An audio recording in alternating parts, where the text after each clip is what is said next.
बोलो गोपाल सिंह महाराज की जय।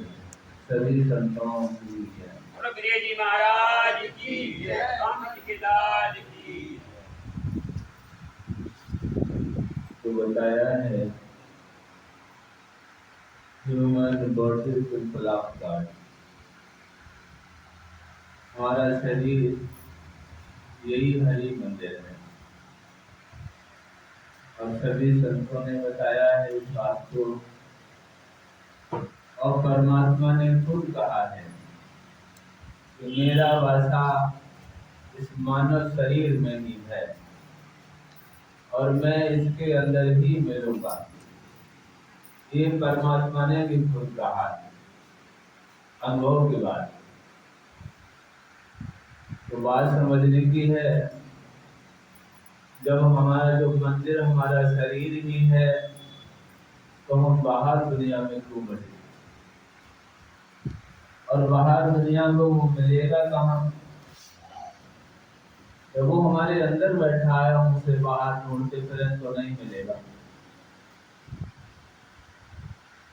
और आज के जमाने में यही हो रहा, आज नहीं पहले से भी होता चला आया है कि परमात्मा अंदर बैठा है, हम बाहर ढूंढते फिरते हैं, कहीं तीर्थों में, कहीं मंदिरों में, कहीं मस्जिदों में, सब में घूमते फिरते हैं परमात्मा को ढूंढने के लिए। और परमात्मा हमारे अंदर बैठा है। कारण क्या है कि हम अंदर वाले अपने अंदर हमारे परमात्मा बैठा है, हमें भरोसा नहीं है, विश्वास नहीं है, इसलिए हम अंदर जाते नहीं और अपनी ताकत से अंदर जा भी नहीं सकते। वो हमें सदगुरु की आवश्यकता पड़ती है, तब हम अपने अंदर जा सकते हैं। वो दया करता है, तब हम अपने अंदर जाते हैं, तब परमात्मा हमें मिलता है। ये विधान है परमात्मा का पहले से बनाया हुआ और वो कभी न बदला न बदलेगा। कहा है law of Lord is eternal, कि परमात्मा का नियम अपरिवर्तनशील है, वो कभी बदलता नहीं। तो परमात्मा का नियम एक यही अपरिवर्तनशील है कि ये कभी नहीं बदलेगा। चाहे दुनिया एक बार नहीं 1000 बार बिगड़ के फिर से बन जाए, लेकिन ये नियम परमात्मा का यही रहेगा कि परमात्मा को हम मनुष्य चोले में ही पा सकते हैं, बाहर दुनिया में नहीं। ये परमात्मा का बनाया हुआ नियम है, खुद का बनाया हुआ नियम है। और वो परमात्मा संसार में खुद गुरु बना है, आकर के सदगुरु बना है और उसी ने इस नियम को बनाया है कि बिना सदगुरु के कोई परमात्मा को नहीं पा सकता। तो बात समझने की है, जब ऐसी बातें हैं तो हमें फिर सदगुरु के पास जाना चाहिए। अब सबसे बड़ी समस्या एक है कि संसार में सदगुरु भी अनेक हो गए। अब किसके पास जाएं? अनेक सदगुरु बैठे हुए हैं। तो बात समझने की है, सदगुरु वो होता है जो हमें रोशनी आवाज से जोड़ दे, हमें दिखा दे। और जो हमें नहीं दिखा सकेगा वो सदगुरु है ही नहीं। यही उसकी पहचान होती है। कोई चाहे कि बाहर से हम सत्य को पहचान लेंगे तो कोई नहीं पहचान सकता, क्योंकि बाहर से उसकी कोई वेशभूषा नहीं होती, वो सबके जैसा होता है।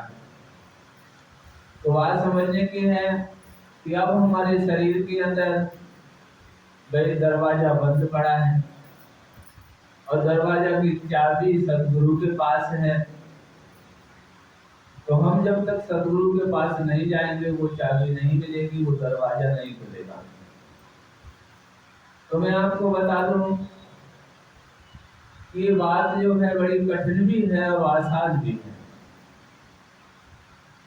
कठिन इसलिए है कि हमें संतों के मार्ग पर चलने के लिए कुछ त्याग करना पड़ता है, और वो त्याग है कि मांस मदिरा नहीं खाएंगे, दारू नहीं पिएंगे। ये उसका परहेज होता है। और उसके कहने के अनुसार जब हम चलेंगे तो वो हमें कहीं भटकने नहीं देगा, हमारे अंदर ही हमारे परमात्मा से मिला देगा। बाकी उसका कोई और नियम नहीं है कि तुम्हें नहाना जरूरी है या कुछ पूजा पाठ करना है या अगरबत्ती धूपबत्ती लगानी है, ऐसा कुछ नहीं। वो कहता है अपने अंदर जाओ, उनसे प्यार करने वाले बनो, तो वो तुम्हारे अंदर बैठा हुआ है। अब बात आती है बाइबल की। बाइबल में ईसा मसीह ने कहा, I have come to make everything new. उन्हें बताया कि मैं हर एक को नई चीज देता हूं। अब बात आती है नई चीज वो क्या है कि हम तो जब से संसार में आए कभी परमात्मा को देखा नहीं, परमात्मा मिला नहीं है, और है सबके साथ, वो मौजूद है, कहीं दूर है नहीं, लेकिन हमें नहीं मिला। अगर मिला होता तो हम अभी यहाँ नहीं बैठे होते, हम अपने घर चले गए होते। सब लोग को चले गए होते, हम अपने घर पहुंच गए होते अगर हमें परमात्मा मिल जाता। वो हमें अब तक मिला नहीं, इसलिए हम गए नहीं। अब बात समझने की है कि ये संसार भी बड़ा विचित्र है। ये काल माया का देश है और माया का खेल बहुत बड़ा है यहाँ पर, और उस माया के चक्कर में सारा जहान फंसा हुआ है। इसलिए वो जो है परमात्मा की तरफ को जाना ही नहीं चाहता। माया अपनी तरफ को खींचती रहती है, और वो अपनी तरफ को खींचती रहती है, बड़ी प्रबल है। इसीलिए जो है हम परमात्मा की तरफ को नहीं जाना चाहते। और बात यहाँ पर आती है कि माया चाहे किसी के पास चाहे जितनी हो, लेकिन वो हमें दुनिया का थोड़ा सुख तो दे सकती है, पर हमें वो सुख नहीं देगी जिस सुख की हमें जरूरत है। और वो सुख है जिसे परम सुख कहते हैं, परम आनंद कहते हैं। वो सचखंड में मिलता है, सतलोक में मिलता है, उससे बड़ा सुख और दूसरा कहीं नहीं। अब बात एक आती है, कबीर साहब ने कही कि जो सुख साधु संग में सो बैठन तो ना है।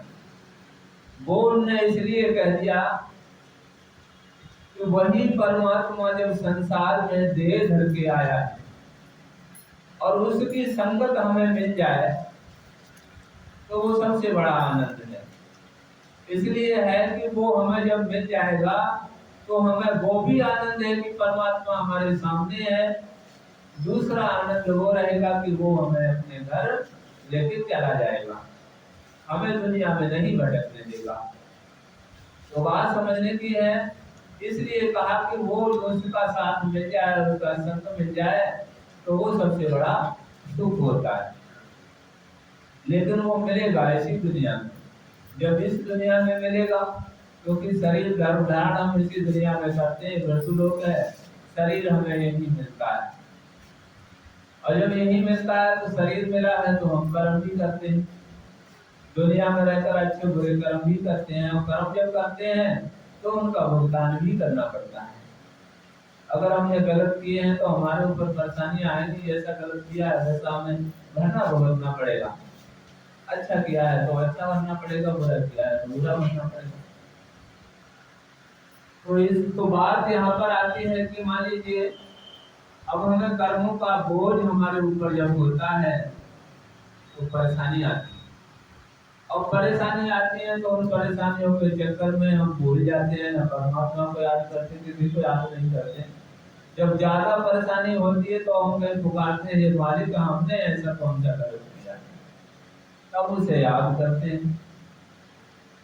और याद करते हैं तो वो हमारे उस शेर को भी सुनता है जब हम उसे याद करते हैं, कैसे भी परेशानी में जैसे भी याद करते हैं, क्योंकि वो हमारा परम पिता है, हम उसके बच्चे हैं, वो हमारी पुकार को फिर भी सुनता है और हम उसकी पुकार को नहीं सुनते हैं। ये हमारी कितनी बड़ी गलती है कि भाई हम अपने पिता से बिछड़ गए तो आज तक उसकी यादें नहीं की कितना समय गुजर गया, 1 अरब 97 करोड़ वर्ष हो गए, हमने कभी उसे याद किया? अगर याद किया होता तो वो हमें मिला होता, हमने याद ही नहीं किया उसे, वो मिलेगा कहाँ से? तो बात समझने की है। और ये जो है हमारा मनुष्यों का मेन कर्तव्य यही है कि हम परमात्मा की प्राप्ति करें। अभी बात समझने की, हम सब मनुष्य टोले में आज बैठे हैं, परमात्मा ने दिया है, ये बड़ा अनमोल होता है, पर हमने इसकी कभी कीमत नहीं जानी। चेतन होके जड़ को पूजे, अकल बिगड़ी तेरी है। हम सब चेतन हैं, और जब जड़ को पूजते हैं तो अकल बिगड़ी नहीं है क्या? एक पेड़ पर जल चढ़ाएंगे, कहीं पत्थर पर जल चढ़ाएंगे, कहीं कहीं चढ़ाएंगे, ये क्या उल्टा काम है कि नहीं? तो जो हम चेतन हैं और चेतन होके हम जड़ की पूजा करते हैं। बात बुराई की नहीं है, संतों ने जो सच्चाई कही है उस सच्चाई को कहा जा रहा है, बुराई की बात नहीं। जो सत्य है उसे कहा जा रहा है, और इसके लिए यहाँ से नहीं सब मानते हैं, यमराज, धर्मराज, ब्रह्मा जी, विष्णु जी, शंकर जी सब मानते हैं इस चीज के लिए। बिना गुरु के तो सुखदेव चले गए उनके विष्णु जी के धाम में, गुरु नहीं बनाया था, भक्ति बहुत की। और जब इतनी भक्ति कर ली कि उनके धाम चले गए, तो वो कहने लगे विष्णु जी कि अरे भाई ये तो नोरा है, ये बिना गुरु वाला है, इसके लिए जगह नहीं है। कहे सुखदेव आपके लिए हमारे यहाँ जगह नहीं है। वापस लौट आए, जब वापस लौटा है तो अपने पिताजी से कहने लगे पिताजी हमें तो उन्होंने वापस कर दिया वैकुंठ से, कहा जाके गुरु बनाओ, तो अब बताओ हम किसे गुरु बनाएं? तो उनके पिताजी ने बता दिया कि तुम जनक, राजा जनक के पास चले जाओ, उन्हें गुरु बना दो।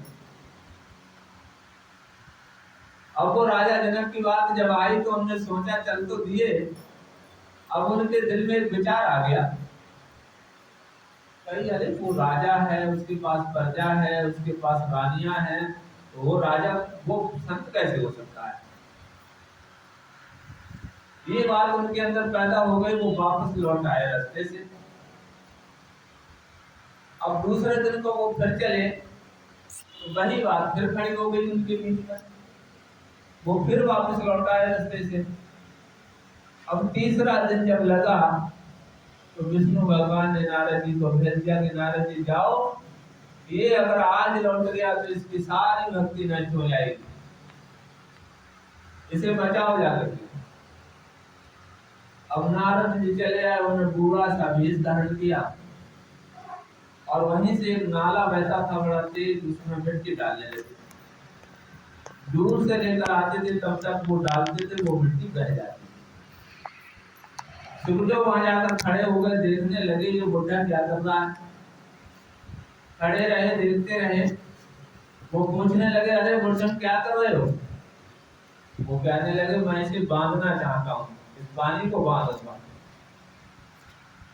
सुखदेव कहने लगे अरे बुढ़न ये तो तुम तो सारी जिंदगी में नहीं बनेगा, क्योंकि तुम लाते हो डालते हो तब तक तो तुम बह जाती है। अब नारद जी कहते हैं मुझसे सारी जिंदगी में बंधे ना बंधे, लेकिन वो सुखदेव है, सुखदेव अगर वो आज लौट गया तो उसकी सारी जिंदगी की भक्ति खत्म हो जाएगी, तो हर बार गुरु की निंदा करके लौट जाता। जब इतनी बात कही तो उनके जो है धक्का लगा, बोले ये तो मेरी ही बात कह रहा बुढ़ा। तभी वो जो है एकदम चलती है आगे के लिए कि अब नहीं लौटूंगा, नहीं तो मेरा बहुत नुकसान हो जाएगा, सारी भक्ति नहीं हो जाएगी। वो तो चले गए नारद जी, अपने फिर वापस नहीं चले गए। अब सुखदेव चले गए तो दरवाजे पर जब पहुंचे जहाँ जोड़ी महान लोग खड़े होते हैं, वहीं खड़े हो गए थोड़ी दूर पर, और कहने लगे कि जाओ राजा जनक से कह दो सुखदेव मुनि आए हुए हैं।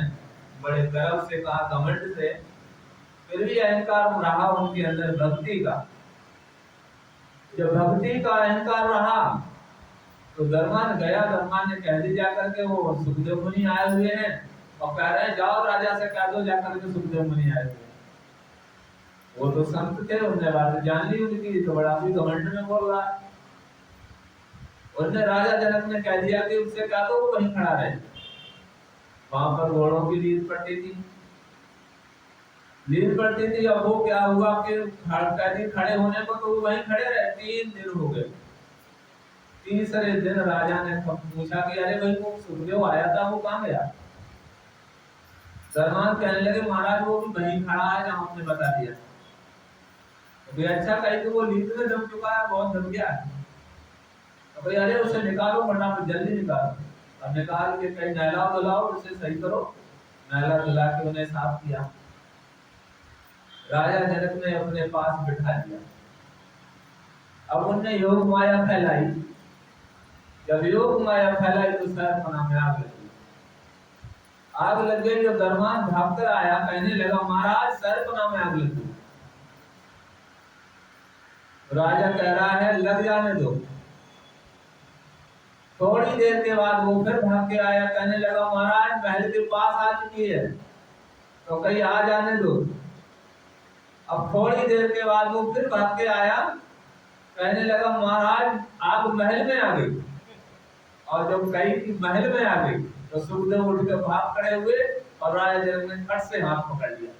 अरे भाई तू कहाँ भाग रहा है? तू तो बड़ा तपस्वी है, अब तू डर से, इसके आदमी के डर से भागने लगा। भाई मैं भी तो यहाँ बैठा हूँ, राजपाट मेरा जल रहा है, महल मेरा जल रहा है, अब यहाँ भी आ जाएगी तो मैं भी तो यहीं बैठा हूँ। तू तो बहुत बड़ा तपस्वी बनता था, डर के मारे भागने लगा। अब सुखदेव को फिर धक्का लगा, बोले बात तो सही है कि ये भी यहीं बैठे हैं, मैं भागने लगा। बैठ गए। कोई बात ना, वो माया तो उनकी योग माया थी, उन्हें समाप्त कर ली। फिर उन्हें नाम दिया। फिर नाम दिया, नाम लेकर के अपने पिताजी के पास पर पहुंचे जाकर के, और फिर पिताजी कहने लगे बेटा बताओ तुम्हारा गुरु कैसा है? कि चंदा जैसा? कि नहीं, चंदा में तो धब्बा है।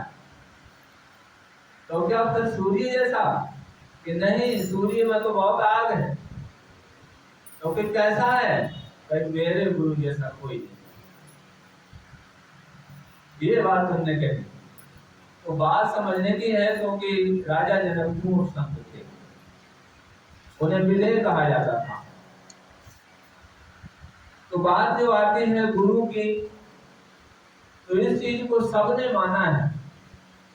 उदाहरण एक और आता है, नारद जी का कोई गुरु नहीं था, और नारद जी भगवान विष्णु के दरबार में जाते थे। तो विष्णु भगवान क्या करते थे, जब सभा खत्म हो जाती थी तो वहां की मिट्टी उठा के अलग करवा देते थे, वहां नई मिट्टी डाल के और उसे सही करवा देते। एक दिन नारद जी को कुछ काम लगा तो वापस लौट आए। वहां से निकले, निकल के थोड़ी दूर पहुंचे, फिर उन्हें कुछ खबर आ गई तो वापस आ गए लोग, और उन्होंने देखा वहां पर मिट्टी डाली जा रही है।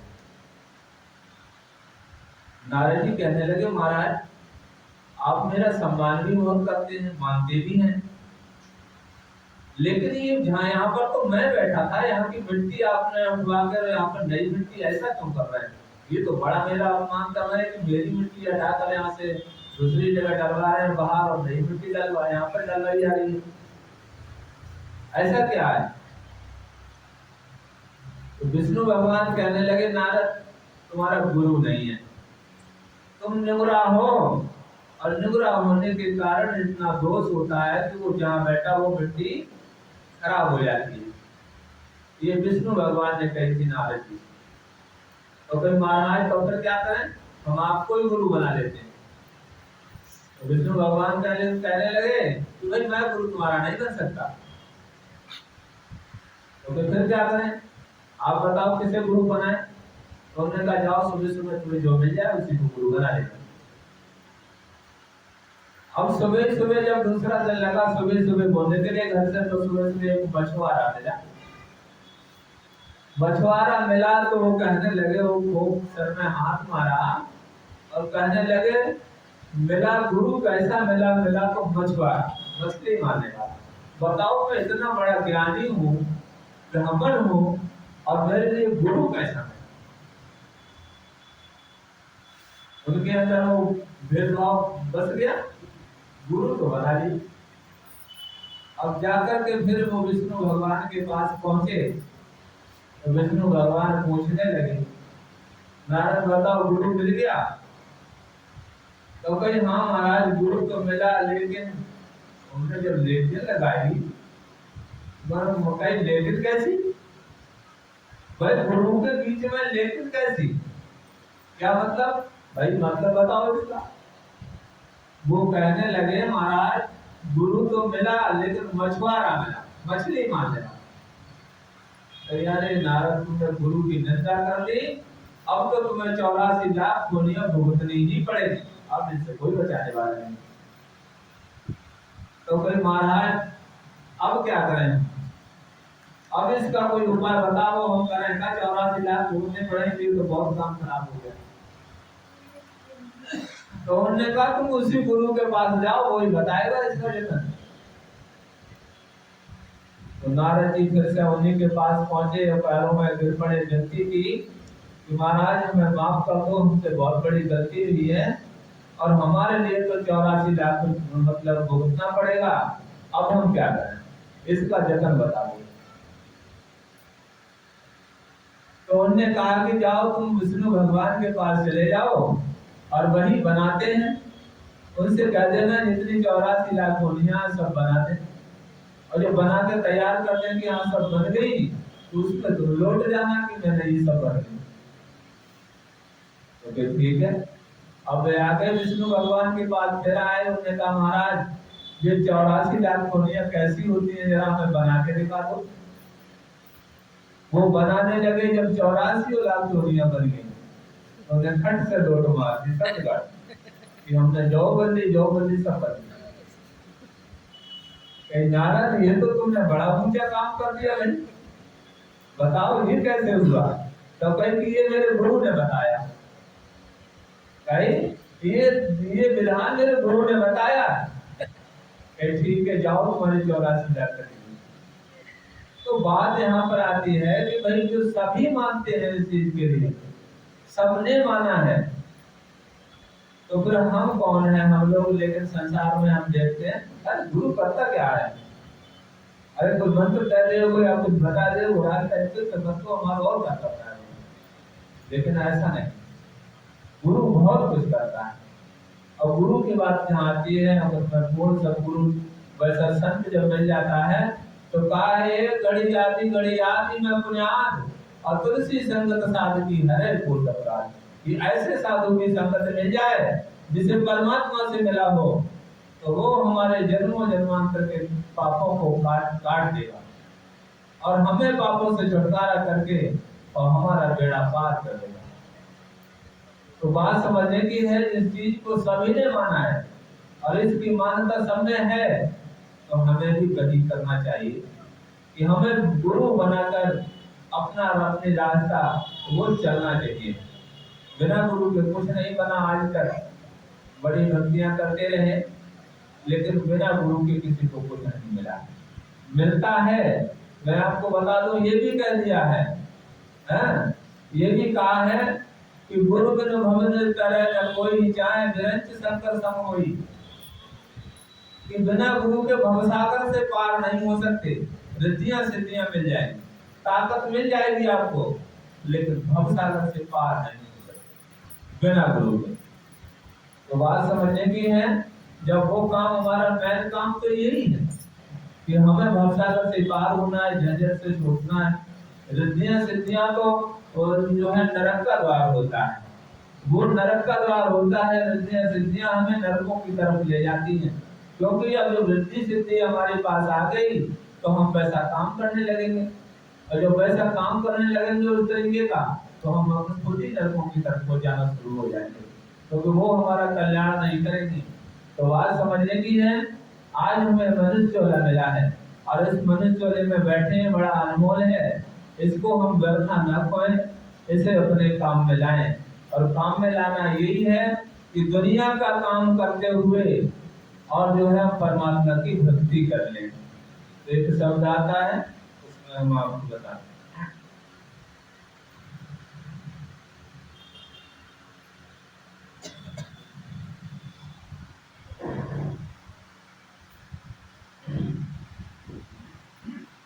ख्वाहिश का जाम गाफिल हरगिज नहीं बढ़ेगा, कब तक तू इसकी खातिर बच बच के नित मरेगा। ये जिस्म मालो जा सब तुझसे अलग होंगे, ये जिस्म मालो जा सब तुझसे अलग होंगे। रोना पड़ेगा तुझको, रोना पड़ेगा तुझको, गरीन कदम भरेगा। ख्वाहिश का जाम गाफिल हरगिज नहीं भरेगा। अब बताया है कि ख्वाहिश का जाम गाफिल हरगिज नहीं भरेगा। हम संसार में फंसे किस लिए हैं? इसी ख्वाहिश के लिए, ख्वाहिश के लिए फंसे। हमारा महल अट्टारी बने होते और 10-5 गाड़ियां खड़ी होती और फिर तब हमारा जो है ना सब अच्छा होता। अब उतना हो जाने के बाद फिर बढ़ जाती है, अब हमारे पास और ज्यादा होता। एक जिसके पास होती है उसके 2 हो जाए, उससे 2 की इच्छा हो जाती है, और जिसके पास 2 हो जाती है तो उसके पास फिर 4 की इच्छा हो जाती है।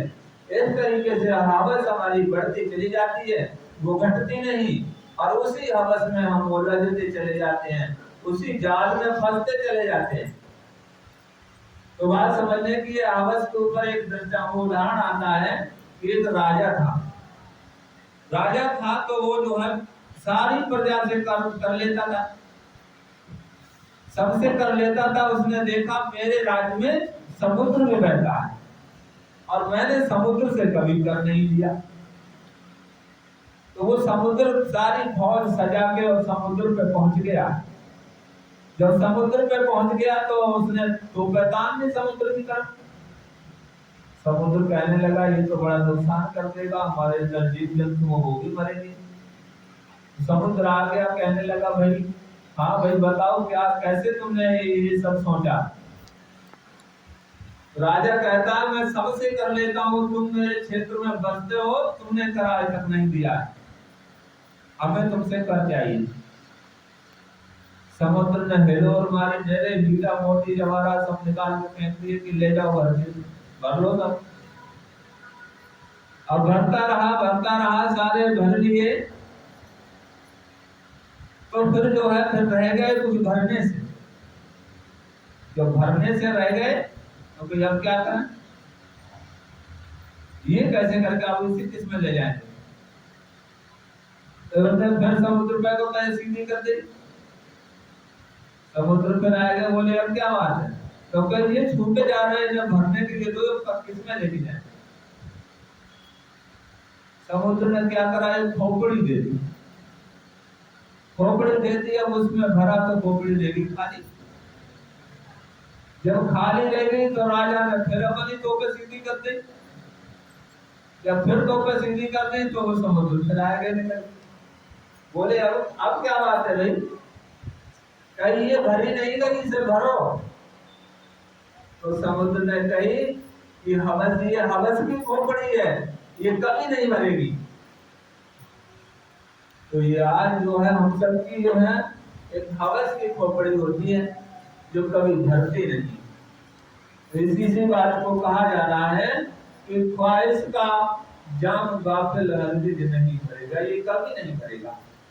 और कहा है कब तक तू इसकी आतुर बच बच के नित मरेगा, कि हमें कितना समय हो गया इसी में बच बच के मर रहे हैं, इसी में उलझे हुए हैं, आज तक मर ही रहे हैं। वो समय नहीं आया कि हम फिर से ना मरते,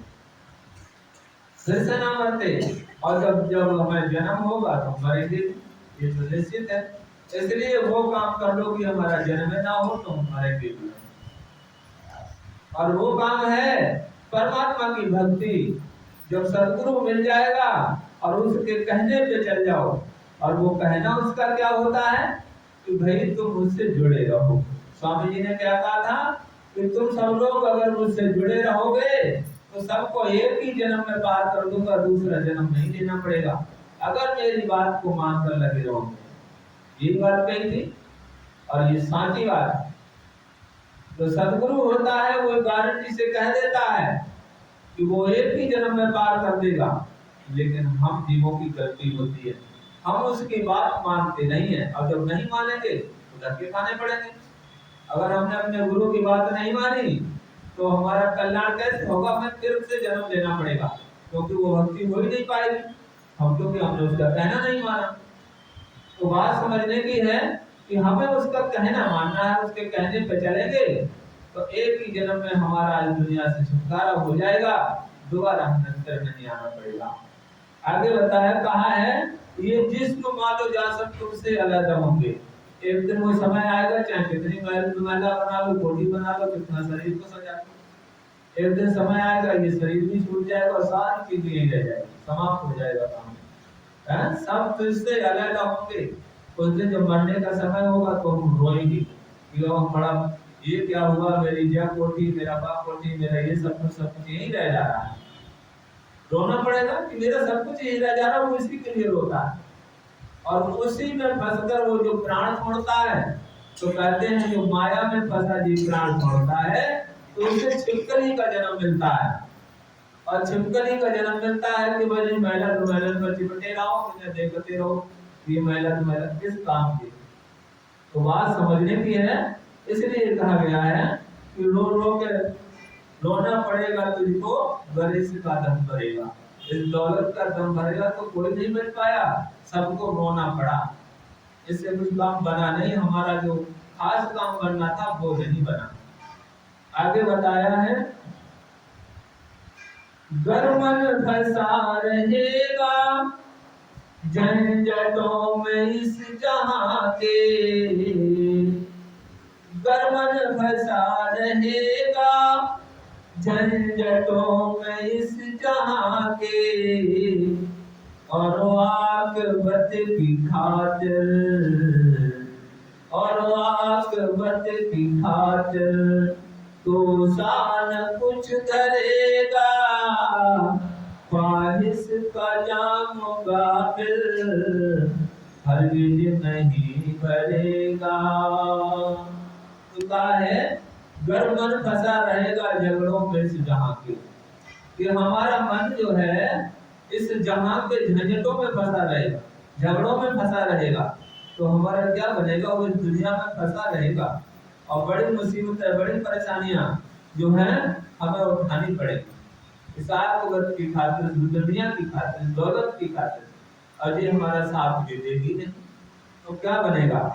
कहा है चक्कर में तू रहेगा ये बार बार सुन ले, चक्कर में तू रहेगा ये बार बार सुन ले, मर मर के तू जिएगा, जी जी के तू मरेगा, मर मर के तू जिएगा, जी जी के तू मरेगा, ख्वाहिश का जाऊंगा फिर हरगिज नहीं मरेगा, ख्वाहिश का जाऊंगा फिर।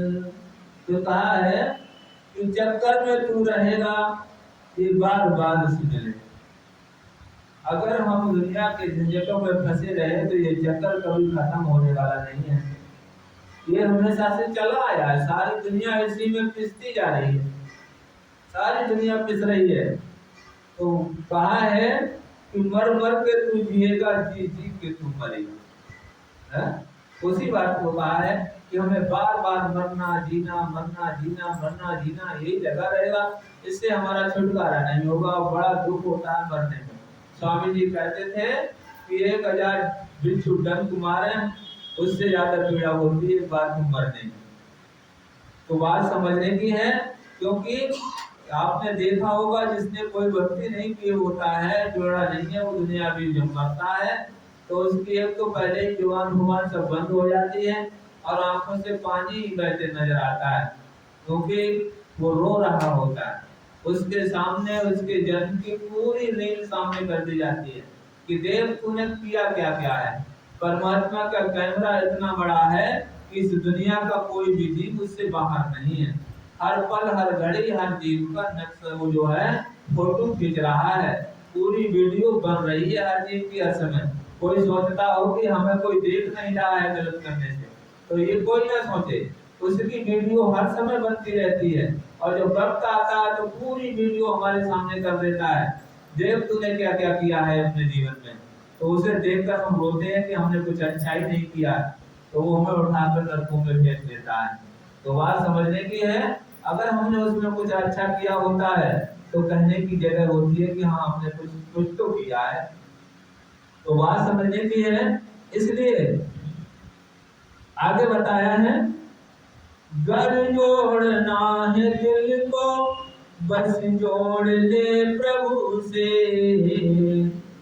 घर जोड़ना है दिल को बस जोड़ ले प्रभु से, दुनिया से घर जो जोड़ा, दुनिया से घर है जोड़ा, फिर तुझको वो घड़ेगा ख्वाहिश का जाऊंगा फिर, हरगिज नहीं मरेगा।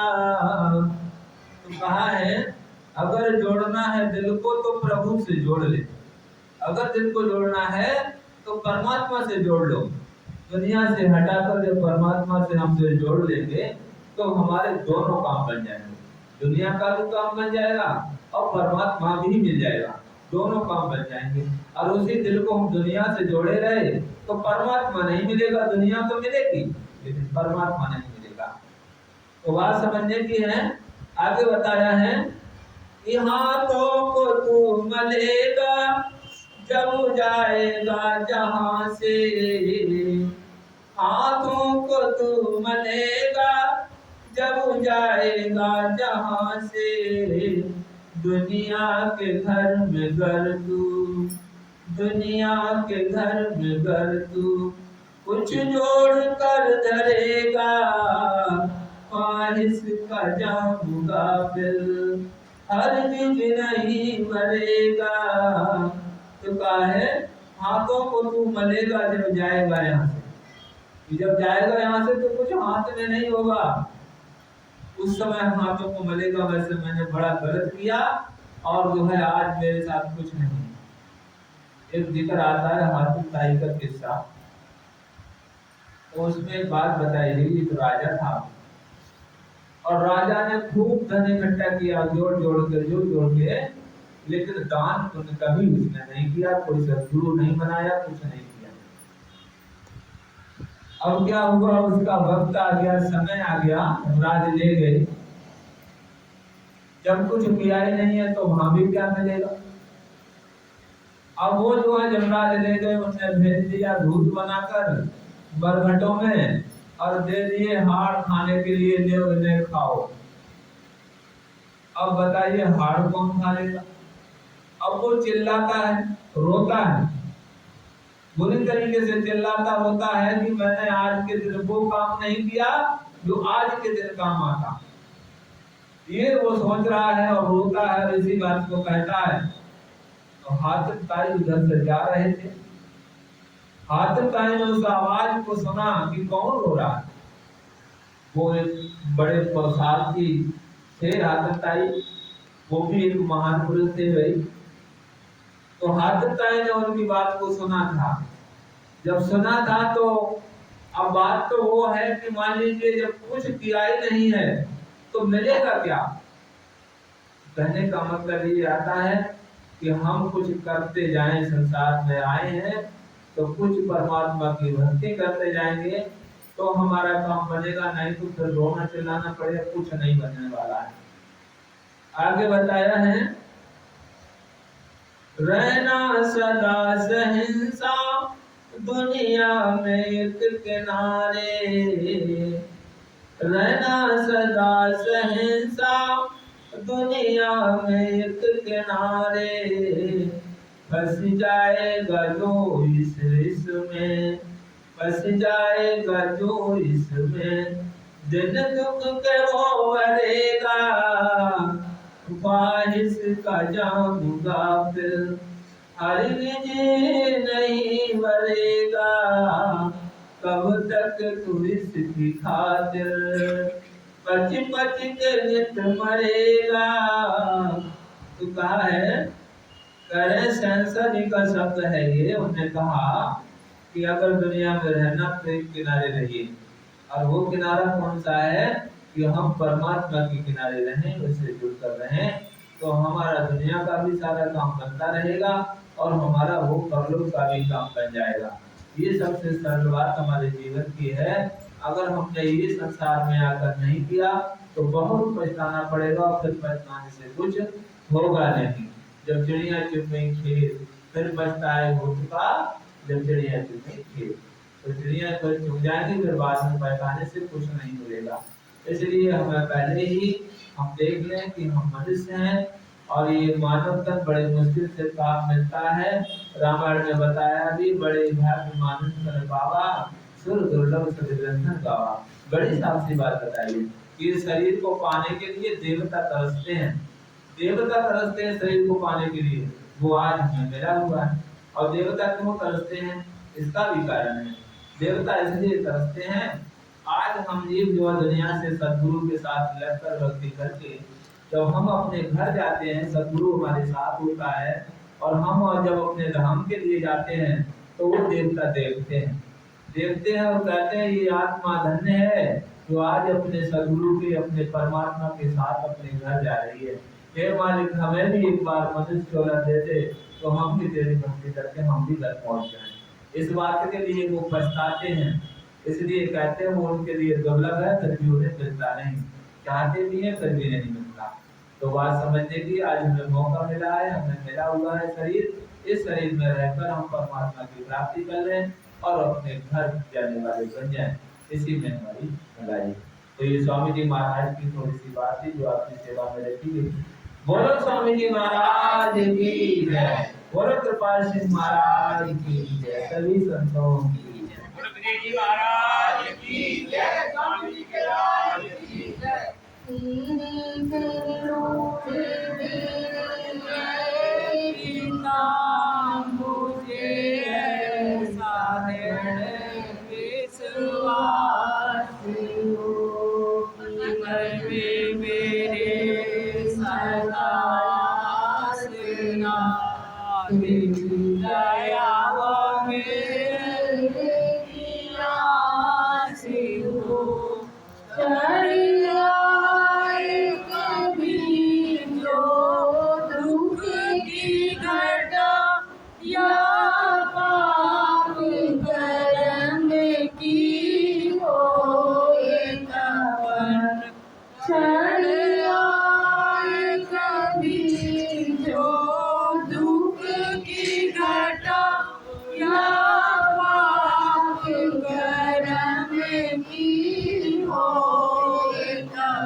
हम तेरे